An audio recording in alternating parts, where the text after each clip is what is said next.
There are moments when a single choice reshapes everything that follows.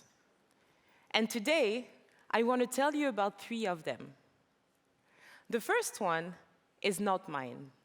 It belongs to a man I've never met. Joseph was born in Bangui under French colonial rule.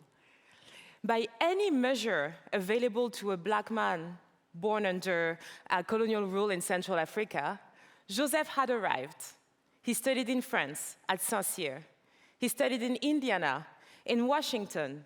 He met President Kennedy, and he became an Interpol officer, moving through rooms where people like him were never expected to be. He had earned what the empire told him he could never have: the credentials, the access, the rooms. And he could have stayed.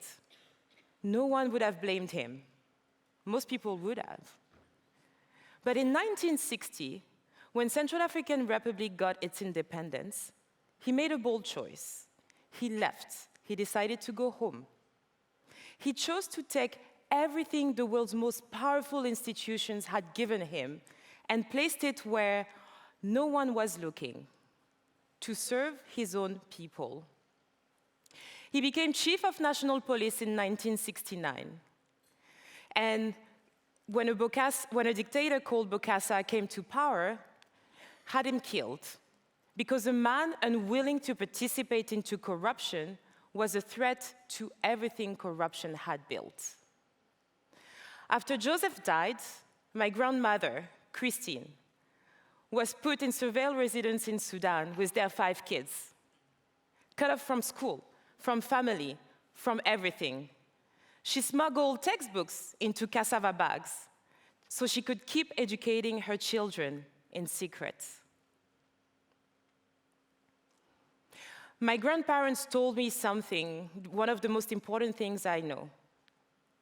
They taught me that capability, once built, is an indestructible asset. It survives dictatorships. It survives exile. It compounds in secret, sometimes in cassava bags. And when the right conditions finally exist, capability will always yield return. And they gave me a question I've never really been able to put down. What does it mean to go far, but not go back? So the second choice I want to tell you about today was mine. 62 years after my grandfather left Interpol, I found myself inside of a more comfortable version of the story. I had built a career at NVIDIA, at the center of the infrastructure powering this AI moment. I was close to the engine. I understood how it worked, who it served. And this is the part that really kept me awake, who it did not. So I want to be clear. Leaving NVIDIA is not quite the same as returning to live under a dictatorship. So let's keep things into perspective. But the question underneath was always the same one Joseph had faced. I had gone really far. I helped build systems which were reshaping the world. But almost none of the world where I was looked like the world I came from. So I left, not to go back to Bangui, but to go back to the question. What does it mean to build the future and leave your own people out of it? The third choice I want to tell you about does not belong to anyone in my family. It belongs to everyone in this room, and everyone who will never get to be in this room. Joseph's choice was personal. Mine was personal too. But we are now standing at the edge of the most consequential technological transformation in human history. And the question it poses is the same. But now, it is civilizational in scale.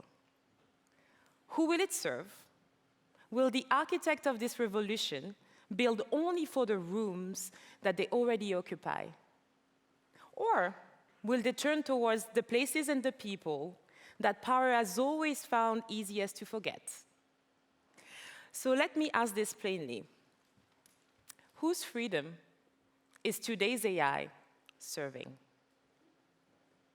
Whose freedom is it serving when a third of the world's population still has no internet access? And these systems are trained on internet data.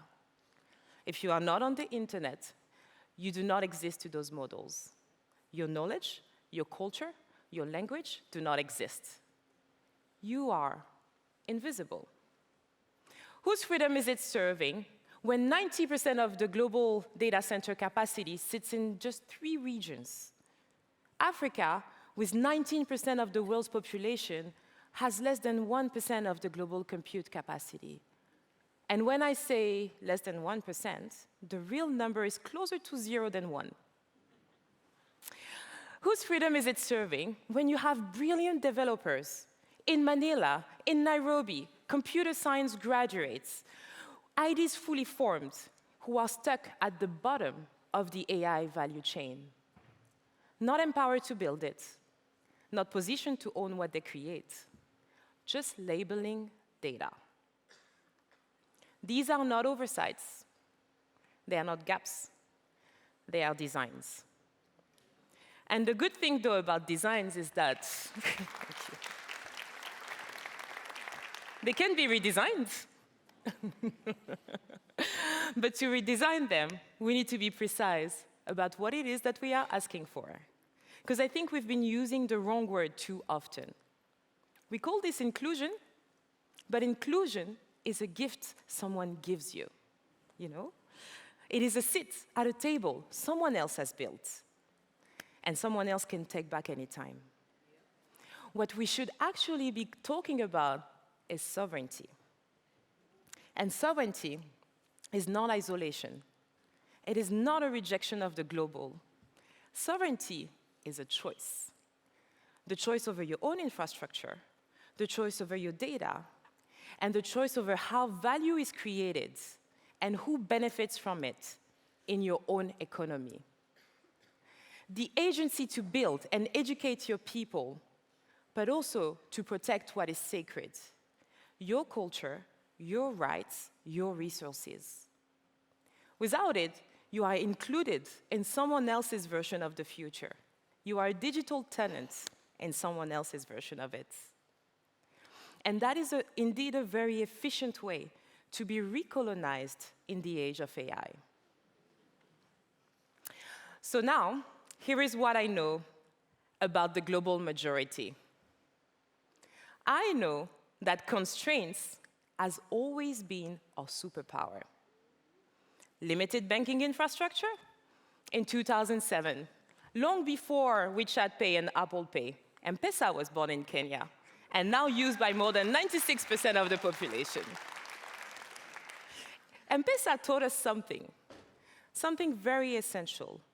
It taught us that technology, to be useful and truly work, it has to become invisible. It has to disappear into people's lives.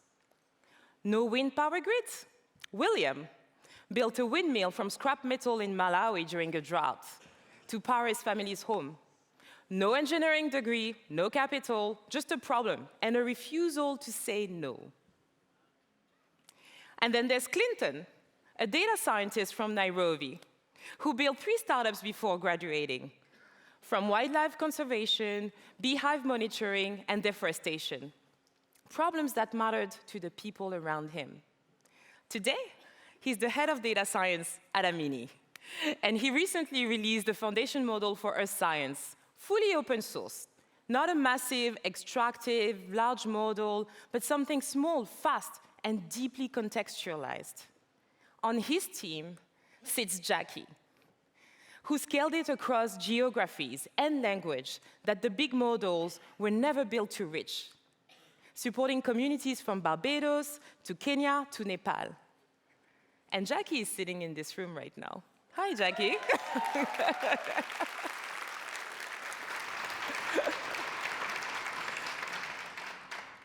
So the question was never whether people like Jackie or Clinton exist. They do. They're everywhere. The question is whether we are building the conditions for them to succeed. Now I want to take you to Aman. Aman is a young developer. She has an idea the kind of ID that could matter to the people around her, in the places she knows. The idea is very sound, very promising, and the will is there. But she has no usable local data, no access to compute, and no reliable connectivity. So her ID stays an ID.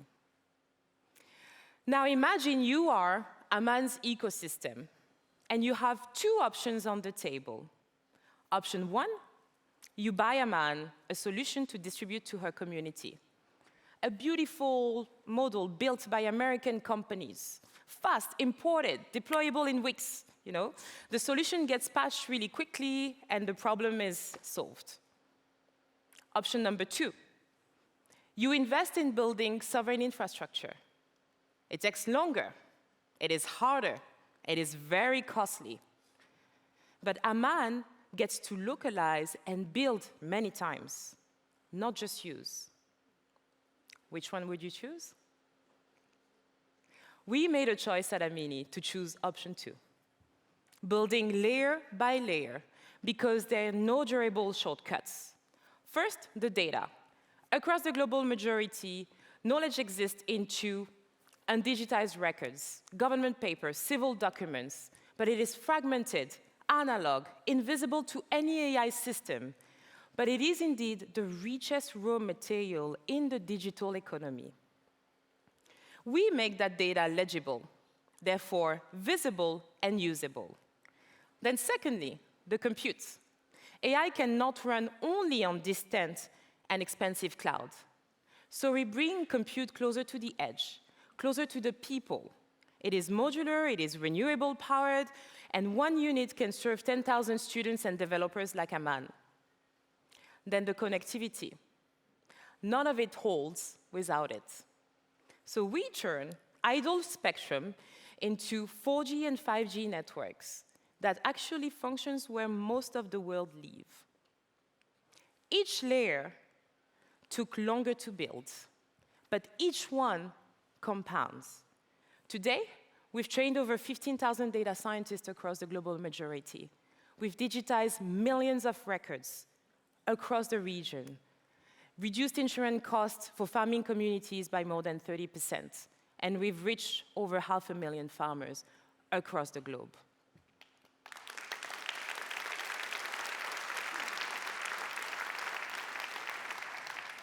That is what Aman is waiting for. Give her all three layers, and her ID becomes a working tool. Communities begin to use it, she stops being a potential, and she becomes a builder. Someone who can build from home, not despite where she is from, but because of what exists there now. Which brings me back to this room here. You are the Skoll community. You fund systems change. You back entrepreneurs who challenge power. And you believe, as I do, that the world can be redesigned. The Global South does not need to be saved. It does not need more inclusion, more diversity initiative, more frameworks designed in Geneva or San Francisco about what communities there should be allowed to build. What it needs is the onus to shift. We have to stop requiring heroism just to participate. Joseph was heroic. William is heroic. Clinton and Jackie are heroic. But Aman shouldn't have to be. The fact that it takes extraordinary resilience just to access the basic infrastructure of this moment is a failure of design. And designs can be redesigned.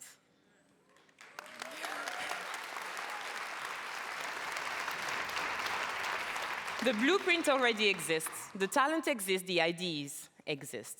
What is missing is the will of those with capital, who will invest in it without demanding control of what it produces. That is my ask. Partnership rooted in sovereignty. Stop designing systems for communities and start funding people designing systems for themselves. stop treating access as innovation and start treating infrastructure as a responsibility. So let me come back to where we started. What does it mean to go far, but not to go back? My grandfather believed that returning home to serve was the highest form of ambition. For him, it cost him everything.